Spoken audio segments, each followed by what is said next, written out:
There are many magical and breathtakingly beautiful places on this wondrous earth of ours.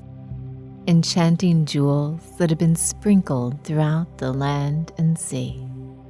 Gifts where nature astounds and inspires and leaves us feeling blessed to be alive.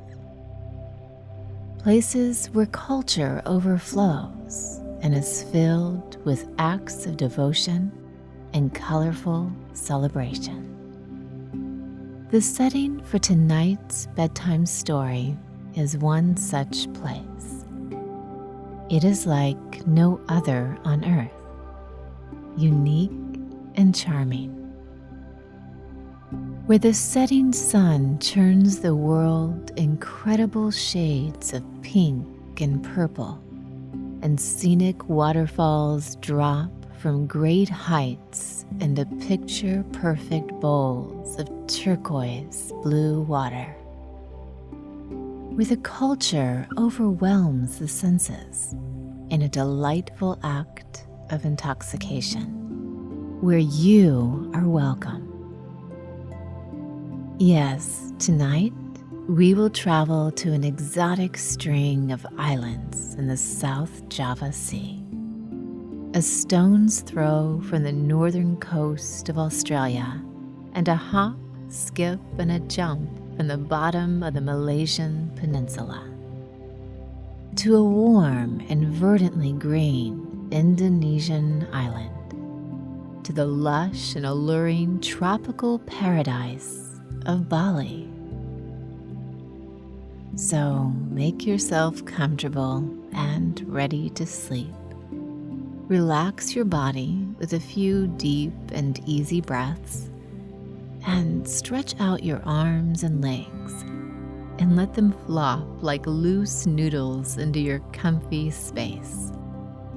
Feel your eyes grow heavy with the coming slumber, and let them gently and effortlessly close shut. And let's begin. Lisa was making her way down Jalan Raya, the main street of Ubud, in the early hours of the morning. Ubud is a small little town located amongst the rice paddies and steep ravines of the central foothills, where rivers run through deep canyons of jungle and volcanoes are visible on the horizon. It's one of those places where a holiday of a few days can easily turn into a stay of weeks, months, or even years. A process that was slowly happening to Lisa, as she was finding it ever more difficult to find a good reason to leave. On this morning, she was on her way to Lazy Cat's, her favorite little cafe, and her home away from home. The slow flip-flop of her sandals belayed the chill pace of her saunter as she sashayed along in a light and flowing sarong. A little smile was etched on her face, and she had not a care in the world. But this world, the special world of Bali, had great care for her. It was blessing her with a soft, warm breeze, the melodic song of the morning birds, a brilliant blue sky, and a rising sun. And she was very much aware of how fortunate she was to receive these simple pleasures, little treasures, and she absorbed them and let them fill her with a positive glow. She was enamored with Ubud and in love with Bali, and for good reason.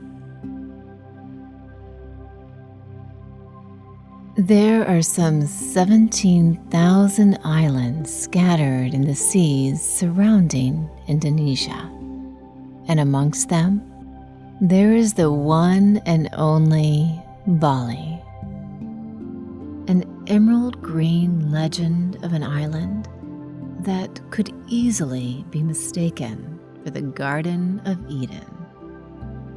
When seen from the sea, the blindingly green, mountainous landscape seems almost unreal, its volcanic peaks bathed in clouds that make it appear almost prehistoric, otherworldly. And when seen from above, the white rolling waves glide towards the green shores as if they are pulled to the island by a powerful unseen force. Finally home after their long journey from somewhere deep in the distant ocean. Splashing up in white frothy forms like temporary abstract paintings before settling down to wet the rocks and trace lines in the white sand. It's a landscape flush with gorgeous Hindu temples, their ornamental roofs and intricate designs, nothing short of wondrous. An island of cascading rice paddies that crawl up the sides of the hills like stairs leading you towards the sky. The pools of water that feed them busy reflecting the sun, whose light turns them into shining mirrors that delight the long, slender palms that stand like happy chaperones. And nearly in the center of all this blissful green, almost the middle of the island, sits the little town of Ubud, the cultural capital of Bali, and Lisa happily making her way along. The town was just waking up for the day as Lisa bounced along the sidewalk, step by step, passing massage centers, yoga studios, and herbal medicine shops, tiptoeing around colorful offerings that were already beginning to adorn the streets. The droning buzz of scooters filled the air, like busy bees, flitting from spot to spot, carrying as many as could fit on their little frames. The local vendors were busy putting out their items for sale on the morning market, chatting and laughing amongst themselves. Aside from the astounding beauty of the landscape, one of the most striking aspects of Bali is its people. The Balinese have a reputation as a kind, generous, and warm people, a deserving reputation indeed. They smile often and take time and care in all they do. Even the most mundane tasks are undertaken with a sense of pride and dedication, as they focus on beauty and gratitude and a connection to the present moment, cherishing the process as much as the result. They emanate a sense of joy, and it is contagious. And thus, Lisa's smile becomes a little broader. From fruit to flowers, spices, and dried goods, the morning market of Ubud has a little bit of everything. Anything you'd ever need to make a delicious Indonesian dinner.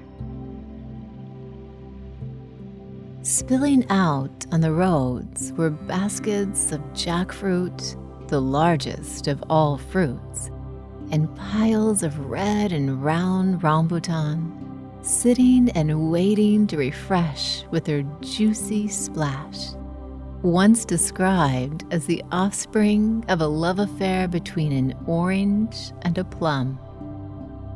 And there were billowy piles of green, leafy vegetables, that would soon find their way into boiling pots and woks, or as fresh salads on the plates of the many health-focused cafes in the area. Sacks of tomatoes and onions, and mountains of coconut leaves that are folded to make jajahitan, the ubiquitous prayer offering baskets that line the streets. The happy chatting soon faded into the background as Lisa continued on towards Lazy Cat's, passing large clay pots bursting with red orchids. She heard the light and gentle melodic tapping of some bamboo wind chimes and felt a peaceful stirring somewhere inside of her. Stopping her walk for a moment, she paused to watch a Balinese woman in a traditional white blouse and red sash preparing a daily offering. You will see these offerings everywhere in Bali, in the temples, on the sidewalks, in the streets, and sitting on stairwells. They are placed on ledges and adorn the shrines found in people's homes. You will often spot families on their way to the largest of temples, piled onto their scooters, all dressed in their finest clothes, carrying enormous baskets of colorful offerings on their heads. These offerings, called Chinang Sari, meaning basket of flowers, and essence, are a sacred form of gratitude for the Balinese Hindus. They are a deep wish for peace and abundance in the world. The time and effort taken to prepare them honors a daily ritual of self-sacrifice, and they are made in a spirit of thankfulness and attention to detail. They represent the generosity, faith, and devotion that exists in the hearts and souls of the Balinese people.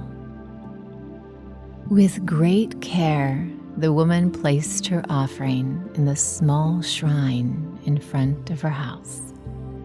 It was a hand-sized, origami-like open box made of banana leaves and filled with bright, fresh flowers, carefully selected for their color and special significance. Blue and green colored flowers pointing to the north as a symbol of the Hindu god Vishnu, the great protector of the universe.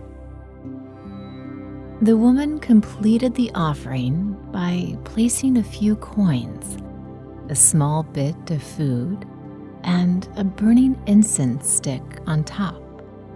The incense began to burn gently, thoroughly bathing the offering in wisps of sweet scented smoke before drifting lazily out and up into the air. The woman stepped back and lowered herself on her knees to pray. Tucking her sarong around her legs, she closed her eyes and put her hands together, raising them in front of her face. She placed a small flower petal between her fingers and completed her act of devotion in silent serenity. Lisa found herself sighing with a deep sense of peace and appreciation for this simple yet profound act, and whispered her own silent thanks and gratitude for all the blessings in her own life.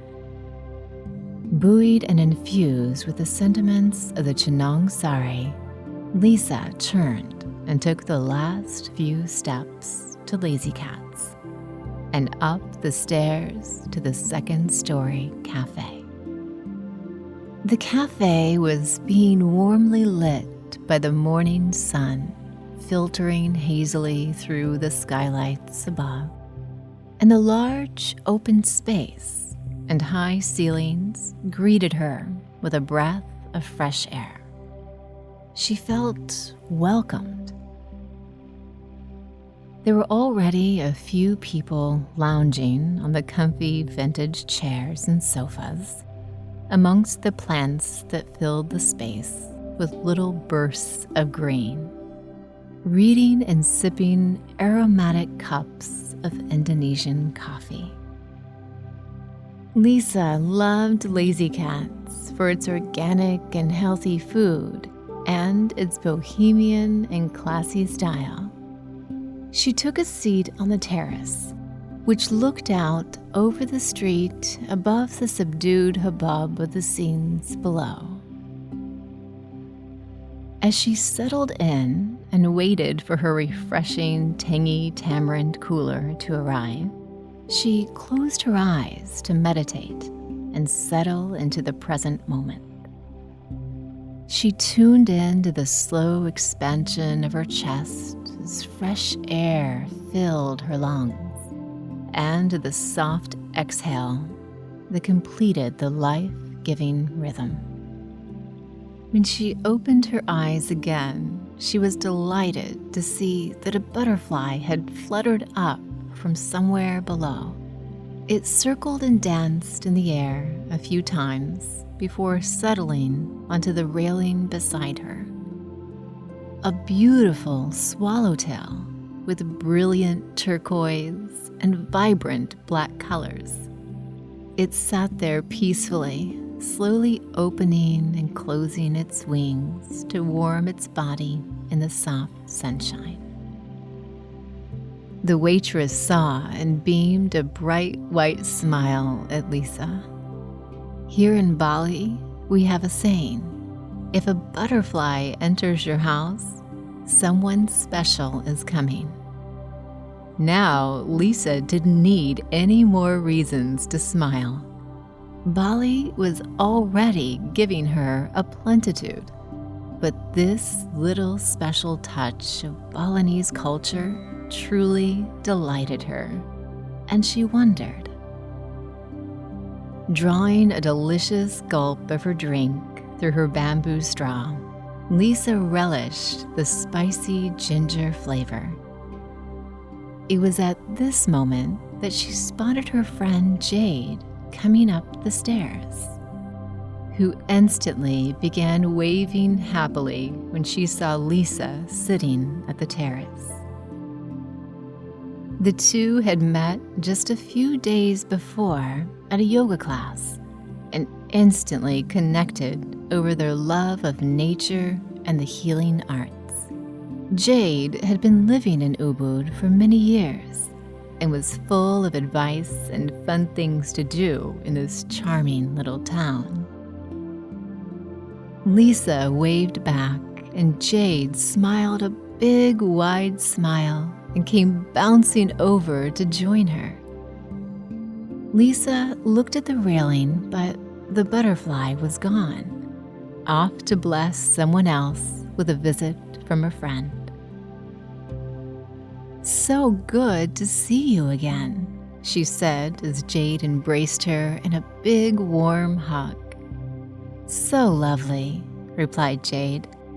"Everything's so lovely, isn't it? And how perfect to run into you this morning. What do they call it? Serendipitous? You mean a happy chance?" Yes, she laughed. "You see, I want to go breathe the super fresh air of the countryside and walk amongst the rice terraces, and I was hoping to go with a friend. Do you want to go with me?" "That'd be just perfect," replied Lisa. "I'd love to do that. And what do you think? Should we take the Champuan Ridge Trail in the cool hours of the evening? It's high on my list of things to do before I leave Ubud." "You're never going to leave Ubud, silly," said Jade with a wink. They grinned and relaxed in the gentle excitement of the beautiful day that was unfolding in front of them. Lisa paused and thought for a moment. "You're not wearing anything turquoise today by chance, are you, Jade?" she asked with a bit of a sly grin. I don't think so," she said, inspecting her clothing. "But I do love the color. It's meant to be calming and grounding. Perfect for Bali." "Perfect indeed," agreed Lisa. Lisa smiled and Jade ordered a fruity smoothie, and the two sipped away slowly on their drinks, sharing the fun details of their lives in Ubud. Jade smiled knowingly as Lisa recounted her adventures with mischievous monkeys in the monkey forest, and the two chatted about a Reiki healer they discovered they had both visited. With a quick gurgle, Jade's straw soaked up the last of her tropical smoothie. The girls ordered some tasty rice and curry lunches to take with them on their adventure, which they slipped into their backpacks, quickly filling them with the aroma of lemongrass and ginger. And now, their glasses empty, their plans set, the two friends left Lazy Cat's for another day and began to make their way to the outskirts of the town to start their little trek into the green of the countryside. "What a wonderful day," sighed Jade. "Not too hot and not too cold." They soon passed a temple near the edge of town, where the sounds of the gamelan music was slowly drifting out. The beautiful and unearthly music was emanating from an ensemble of bamboo xylophones and bamboo flutes from somewhere inside. "Wanna have a quick peek?" asked Jade.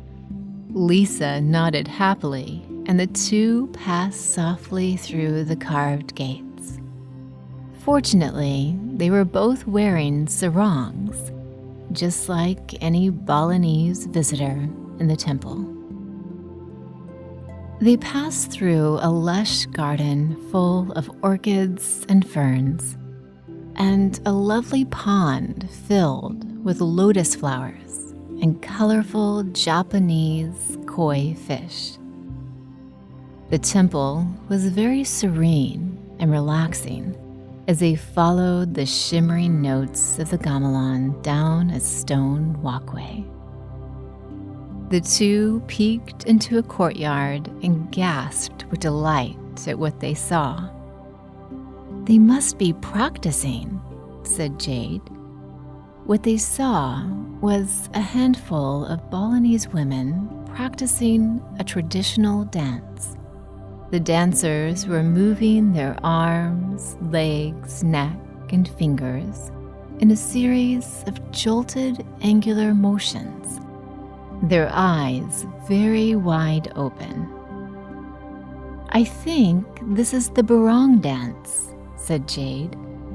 "It's about a fight between good and evil, between a lord of the forest and a witch. It's a dance of protection. For the actual performance, they will wear decorative makeup that accentuates their wide eyes, and they'll have elaborate flower headdresses and brilliantly colored costumes, full of brocade and flashes of shiny gold." "How marvelous," whispered Lisa.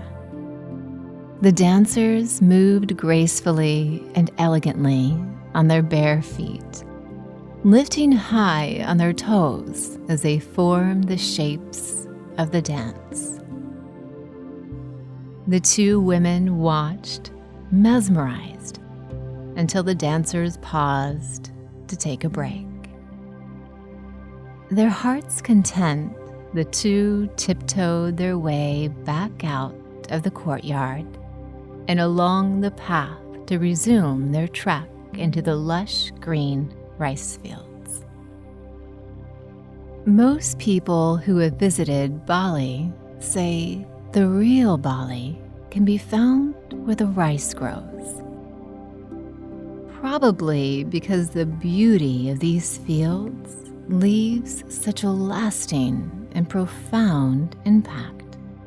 They're enriched by volcanic ash that is born by the rivers that weave through the countryside, making it one of the most fertile gardens in the world, vibrant and lush. Yes, in Bali, rice fields can be found almost everywhere, and the Balinese people have depended on this method of agriculture for almost 2,000 years. There is even a saying in Bali, if you don't finish your rice, it will cry. These terraced fields were carved by hand and have been tended by each generation down through the years, and thus the farmers have developed an intimate relationship with the nature they live in. At harvest time, they can be seen standing in rows, singing, and they make sure that when the rice is harvested, only a few stalks are cut at a time. They believe that by doing so, the rice soul will not be frightened. Despite any possible metaphysical realities of this belief, the practice allows the field to be refertilized, assuring the success of next year's crop. And as Lisa and Jade left the town life behind them and entered the rice fields, they were greeted with a great, glittering landscape that resembled a fine silk fabric. It was as if they entered the very color of green itself. Ducks bathed and fed in the flooded fields, and the harvesters seemed choreographed in the distance. Long palms swayed gently in the breeze. It was as if a painting had come to life, and they somehow found their way onto the canvas. They stood entranced by the view and the overwhelmingly peaceful scene. And off in the distance, a sacred volcano sat majestically. There really are no words for it, are there? Said Jade. And to compliment her point, Lisa just sighed in contented silence and smiled. After some time lost in a delightful reverie, they came to and continued their tranquil saunter along the soft dirt path. It wove along the bright green stalks of rice and eventually led them to a small shrine, a fresh offering of flowers resting in the opening. A large chess piece-like stone shrine can be found in every rice field. For the Balinese believe that Devi Sri, the rice goddess, dwells in the rice stalks and must not be offended. Such is the way of life in Bali. Their steps took them up through the fields and to the very top of the terraces. Their steps took them up through the fields and to the very top of the terraces. There they joined up with the serpentine path of the Champuan Ridge Walk, which would take them to their sunset treat. Along the way, they would continue enjoying the spectacular views of the valley below as it spread and shimmered off into the distance. This area below the ridge was among the first to attract Western painters who came in the 1920s and 30s. And it's not difficult to understand why. One can imagine the solitary figure standing in front of their canvases, splashing oil in between expressions of fervorous thanks for the opportunity to be blessed with such a muse as the landscape below. While the sound of the river, swiftly flowing, drifted up when the wind blew just right. As the women enjoyed their long, meandering walk, the blissful hilltop breezes washed over them, cooling their brows. They ambled along as the path wound its way through the breathtaking vistas. Timid little lizards darted in and out of sight, and tiny chickens poked in the dirt and grass for grubs of food. Up in the distance, the girls spied a grove of tall palms waving invitingly, their long trunks shooting skyward to make contact with the sun.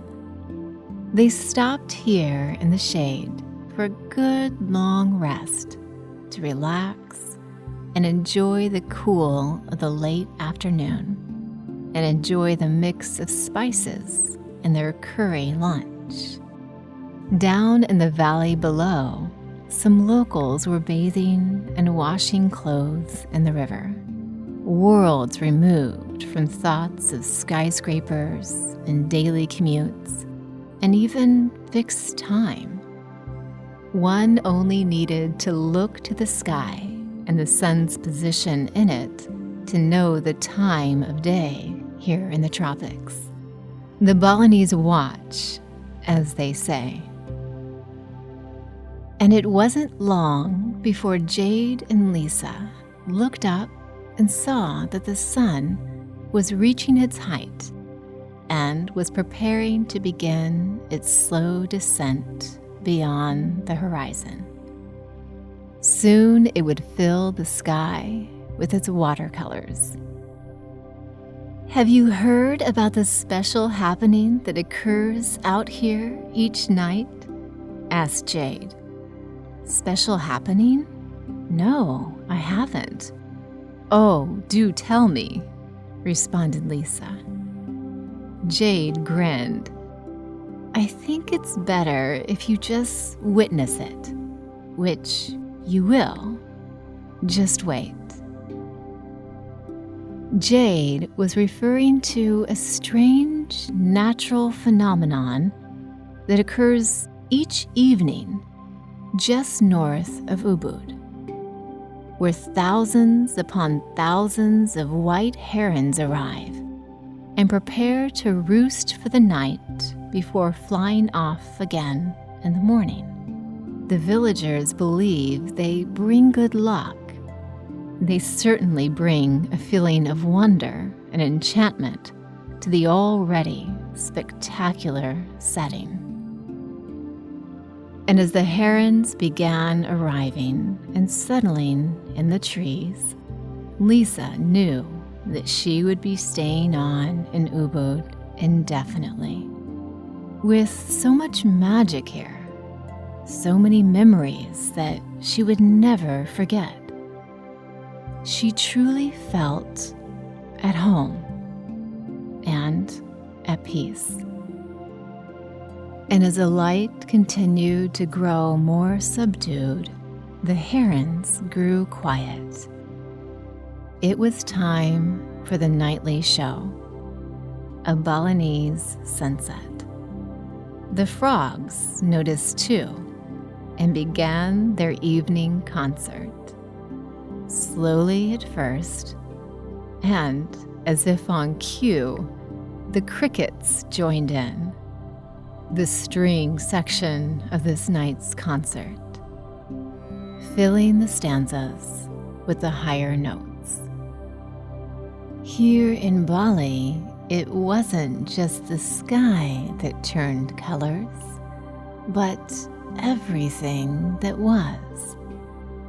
The water, the rice paddies, the volcanoes in the distance, all of it. And so, the entire world, as it was there for Lisa and Jade, began to fill with warm oranges, crimsons, and yellows, bold, brilliant, and rich. The long palms stood out with their dark silhouettes against this backdrop of color, reflecting their beauty in the watery pools. Clouds became pink wisps that traced through the sky. The purples came last, deep, rich hues, and everything was purple. The women sat, awash in the splendor, lost for words, filled with gratitude for witnessing nature's display, nature's gift. Their day was complete. And it is time now to be asleep. Your eyelids comfortably shut and heavy. Your breathing slow, deep, and relaxed. Sleep now. Rest. Good night.